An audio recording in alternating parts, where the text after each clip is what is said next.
नमस्कार दोस्तों।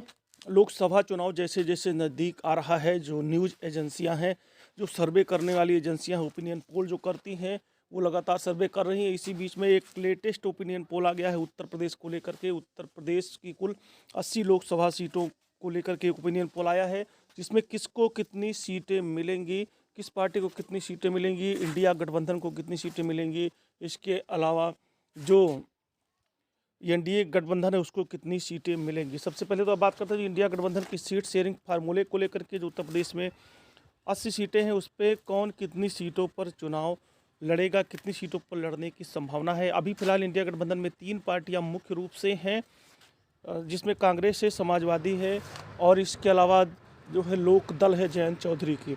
3 यहाँ पर जो पार्टियाँ हैं उत्तर प्रदेश में, इनके बीच में गठबंधन है।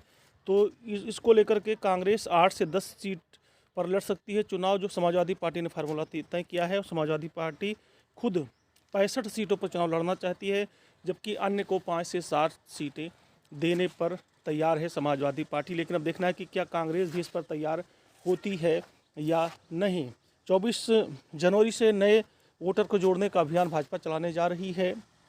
24 जनवरी से कैसे जो नए वोटर हैं उनको कैसे जोड़ा जाए, जो 18 साल पहली बार पूरे हुए हैं, पहली बार इस बार मतदान करेंगे, उनको कैसे जोड़ा जाए। तो बता दें कि 2014 में जो इंडिया गठबंधन है उसको 73 सीटें मिली थी, जबकि 2019 में 64 सीटें मिली है। और इस बार जो मुख्यमंत्री है यूपी के योगी आदित्यनाथ, उनकी तरफ से लक्ष्य रखा गया है कि हम 80 की 80 सीटें जीतेंगे।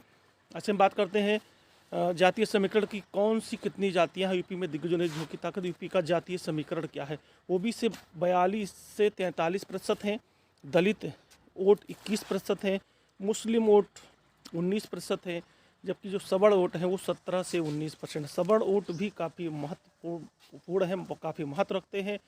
सबसे ज़्यादा ओबीसी वोट है, मुस्लिम वोट 19% और दलित 21% वोट हैं। बात करते हैं कि जो ओपिनियन पोल आया है उसमें 2024 के लोकसभा के चुनाव में किसको कितनी सीटें मिल सकती हैं। तो इसमें बता दें कि एक बार फिर से भारतीय जनता पार्टी पुरानी जीत को दोहराती हुई दिख रही है। इसमें 67 से लेकर के 73 सीटें मिल सकती हैं। भारतीय जनता पार्टी को 67 से 73 सीटें, समाजवादी पार्टी को 3 से 6 सीटें, बीएसपी को 0 से 4 सीटें, इसके अलावा कांग्रेस को 1 से 2 सीटें और अदर्स के खाते में 0 सीटें आ रही हैं। यानी बीजेपी गठबंधन को 67 से 73, समाजवादी गठबंधन को 3 से 6, बीएसपी को 0 से 4, कांग्रेस को 1 से 2 और अदर्स के खाते में 0।